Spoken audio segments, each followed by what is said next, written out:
Students अगर आप branches of physics को स्टडी करना चाह रहे हैं तो आप बेसिकली मेन टू ब्रांचेस जिसके जो दोनों डिस्कवरर हैं उनकी तस्वीरें हमने यहाँ पे शो की हुई हैं। अगर आप देखें तो जो आपके न्यूटन है, ठीक है, जो क्लासिकल ब्रांच ऑफ फिजिक्स को यानी क्लासिकल फिजिक्स की बात करते हैं, ठीक है, जो कि तमाम की तमाम 1800 सेंचुरी से पहले तक यानी बिफोर 1800, जो सेंचुरी है आपकी उससे पहले पहले तमाम फिजिक्स क्लासिकल फिजिक्स के अंदर आती है, जो कि पहले गैलीलियो थे एंड देन न्यूटन को, बेसिकली हम न्यूटन को क्लासिकल फिजिक्स का डिस्कवरर कह सकते हैं। या अब जनरली इस तरह से भी बात कर सकते हैं जी कि क्लासिकल फिजिक्स का अदर जो नेम है वो न्यूटोनियन फिजिक्स है, न्यूटोनियन फिजिक्स। उसी तरह से आप सेकेंडली बात करेंगे जब आप मॉडर्न फिजिक्स की बात करते हैं, क्योंकि फिजिक्स की जो मेन डिवीजन है वो आप क्लासिकल और मॉडर्न फिजिक्स से कर सकते हैं। और जब मॉडर्न फिजिक्स की बात करते हैं तो मॉडर्न फिजिक्स के अंदर आपके आइंस्टाइन है, ठीक है, जो कि आप 20th सेंचुरी में आप एग्जैक्टली कह सकते हैं जी 20th सेंचुरी के अंदर, 20th सेंचुरी के अंदर at the start of the 20th century आप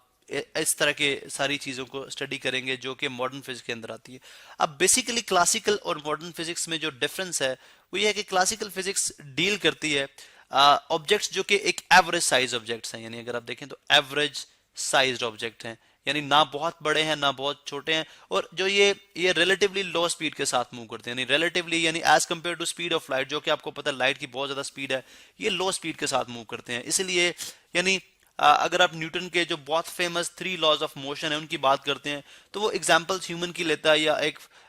या डेली लाइफ की जो आपकी ऑब्जर्वेशन है चीज़ों की, उनको आप ऑब्जर्व करते हैं और आप उनसे जो है उनकी एक्सपेरिमेंटेशन के बाद अगर आपके जो रिजल्ट्स मैच कर जाएं आपके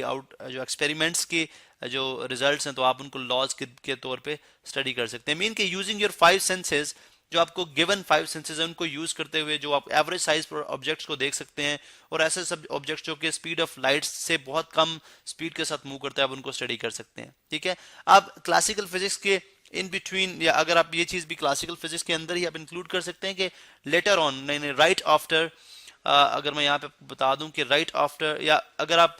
बिफोर 150 ईयर्स अगो, यानी तकरीबन 150 साल पहले, जो आपकी years ago, ठीक है, years ago अगर आप बात करते हैं तो you know I don't know, आप इलेक्ट्रिसिटी एंड मैग्नेटिज्म की बात कर सकते हैं, इलेक्ट्रिसिटी और मैग्नेटिज्म की बात कर सकते हैं कि जो एक लेटेस्ट ब्रांच के तौर पे उस टाइम के अंदर जो है मैग्नेटिज्म, ठीक है, मैग्नेटिज्म के तौर पे एक नई ब्रांच के तौर पे ये सामने आई थी, जिस पे जो आपके जो काम हुआ था, यानी जिन फिजिस्ट ने काम किया था उसमें आपके जो जो मेजर है वो लिख देता हूँ, जैसे एम्पेयर है, ठीक है, एम्पेयर जो कि इनके आप लॉज भी जाके पढ़ेंगे, ठीक है, फेरेडे हैं, ठीक है, फेरेडे की बात हम कर सकते हैं, इसी तरह मैक्सवेल है। ये बेसिकली जो इम्पोर्टेंट आपके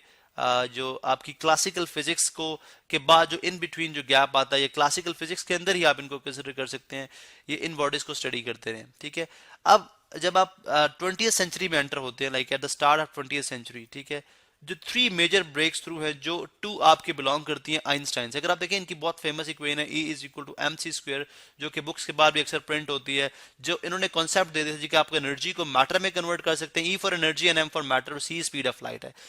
एनर्जी को मैटर में कन्वर्ट कर सकते हैं, मैटर को एनर्जी में कन्वर्ट कर सकते हैं, और C स्पीड ऑफ लाइट का जो इन्होंने बात की थी 20th सेंचुरी से पहले पहले तक अगर आप देखें तो लाइट की जो नेचर जो अकॉर्डिंग टू न्यूटन थी वो क्या थी, light is a form of particle. यानी जो first 3 breakthrough, major breakthrough जो 20th सेंचुरी में मिलते हैं उनकी बात करने जा रहे हैं हम, ठीक है, जो कि मॉडर्न ब्रांचेस की ओरिजिनेशन है। जो फर्स्ट थी, यानी आप बात करते हैं 1905 के अंदर आइंस्टाइन ने ये बात की थी, Einstein, I don't know spelling अगर आपके ठीक है, आइंस्टाइन ने जो बात की थी 1905 के अंदर, वो इन्होंने बात की थी जी कि लाइट जो है, light moves, light is a wave, ठीक है, इन्होंने बात की थी लाइट इज ए वेव जो कि मूव करती है in the form of photon, जो कि पैकेट्स ऑफ एनर्जी हैं, फोटॉन्स जो कि पैकेट्स ऑफ एनर्जी हैं, पैकेट्स ऑफ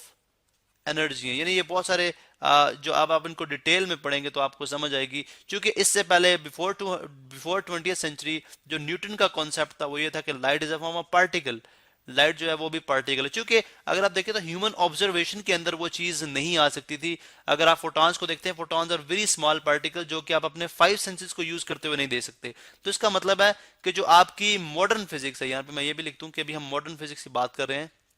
मॉडर्न फिजिक्स की ओरिजिनेशन की। मॉडर्न फिजिक्स जो है वो बेसिकली वेरी स्मॉल ऑब्जेक्ट्स को, वेरी वेरी स्मॉल ऑब्जेक्ट को, वेरी वेरी स्मॉल ऑब्जेक्ट्स को स्टडी करती है, और ऑलमोस्ट उन ऑब्जेक्ट को जो कि मूव करते हैं nearly equal to speed of light, nearly equal to speed of, मैं थोड़ा सा ड्रैग डाउन करता हूं, nearly equal to speed of light. अब ये वो सारे ऑब्जेक्ट्स, यानी इस तरह के ऑब्जेक्ट्स, या आप बहुत बड़े यानी बहुत मैक्रो लेवल के, फॉर एग्जांपल प्लैनेट्स, ठीक है, started talking about planets, different galaxies. अब ये तभी पॉसिबल हुआ जब आपने अपनी ऑब्जर्वेशन को by using different devices, different physical devices जो कि बहुत ही मॉडर्न लेवल के हैं, उनको यूज करते हुए अपनी ऑब्जर्वेशन को एक्सटेंड किया। ठीक है, जैसे अगर आप देखें तो एक स्मॉल आ, आ, जो आपके एक्सपेरिमेंटल डिवाइसेस में यहाँ पे पहले मेंशन कर दूं, अगर आप देखें तो एक बैक्टीरिया को विद द हेल्प ऑफ आई आप अपनी आंख के साथ नहीं देख सकते। ठीक है, तो जब आइंस्टाइन ने बात की कि आप जो है light is a form of wave, तो आपने एक माइक्रोस्कोप बनाई जिससे लाइट जो है वो पास करती है, फाइनली आप उसको उस स्मॉल ऑब्जेक्ट को भी स्टडी कर लेते हो। तो इसका मतलब ये हुआ कि बेसिक आपकी जो मॉडर्न फिजिक्स है वो बेसिकली ये इस one of the breakthrough जो स्पीड ऑफ लाइट को एज ए वेव कंसिडर किया गया, उसकी एडवांसमेंट की वजह से आई है, उसके अंदर मॉडिफिकेशन की वजह से आई है। सेकंड जो ब्रेक थ्रू थी वो आइंस्टाइन ने ही कुछ अरसे बाद आइंस्टाइन ने ये थ्योरी ऑफ रिलेटिविटी दी, जो कि ये बात करती है कि तमाम चीजें जो हैं वो क्या है, रिलेटिव हैं, रिलेटिविटी। यानी इससे क्या मुराद हुआ, अकॉर्डिंग टू न्यूटन, यानी 20वीं सेंचुरी से पहले ये बात की जाती थी कि आपकी जो मोशन मूवमेंट ऑफ बॉडीज हैं, ठीक है, वो सारी क्या है, वो एब्सोल्यूट है। यानी अगर बॉडी कोई एट रेस्ट है यानी रुकी हुई है तो वो एब्सोल्यूट है, वो हर लिहाज से रेस्ट में होगी। अगर बॉडी मोशन में है तो हर लिहाज से मोशन में होगी। इवन के टाइम्स जो है, वक्त है, उसको भी एब्सोल्यूट कहा जा रहा था। लेकिन आइंस्टाइन ने बोला जी ऐसी बात नहीं है, बल्कि आपकी ये जो तमाम जितनी फिजिकल क्वांटिटीज हैं वो सारी रिलेटिव होती हैं। रिलेटिव से मुराद कि अगर आप जमीन पे बैठे एट रेस्ट हो सकते हैं, जमीन के मुताबिक एट रेस्ट हो सकते हैं, लेकिन अगर आप अपनी उसी मोशन को with respect to other planet study करेंगे तो आप मोशन में नहीं है।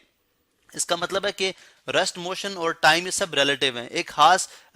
खास फ्रेम ऑफ रेफरेंस के लिहाज से ये चीजें डिफरेंट हैं और दूसरे फ्रेम ऑफ रेफरेंस के लिहाज से डिफरेंट हैं। तो थ्योरी ऑफ रिलेटिविटी जो आप डिटेल में पढ़ेंगे, लेकिन ये सेकंड मेजर ब्रेक थ्रू थी जो कि आइंस्टाइन ने आफ्टर फ्यू मंथ्स दी थी, और जो कि आपकी मॉडर्न फिजिक्स की बेसिस बनती है। और फिर इसके बाद तीसरी जो कि स्मॉलर पार्टिकल्स को, जो कि इस कॉन्सेप्ट को भी जो है वो चैलेंज कर देती है कि only atom was the smallest particle. ठीक है, अब आपके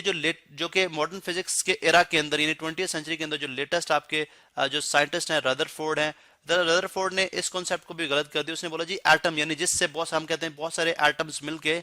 मैटर क्रिएट करते हैं, लेकिन रदरफोर्ड ने बात की थी ऐसी बात नहीं है, बल्कि आप एटम को भी फर्दर ब्रेक डाउन कर सकते हो। एटम एक इनडिविजिबल पार्टिकल था, लेकिन रदरफोर्ड ने बोला एटम को अगर आप ब्रेक करेंगे तो आपका न्यूक्लियस निकलेगा, जिससे लेटर ऑन अगर आप देखें तो डिस्कवरी ऑफ प्रोटॉन होती है, यानी प्रोटॉन जो है निकलता है, इलेक्ट्रॉन निकलता है, ठीक है, न्यूट्रॉन निकलते हैं, सब पार्टिकल्स अभी लेटेस्ट अगर आप देखें तो ये प्रोटॉन, न्यूट्रॉन और फर्दर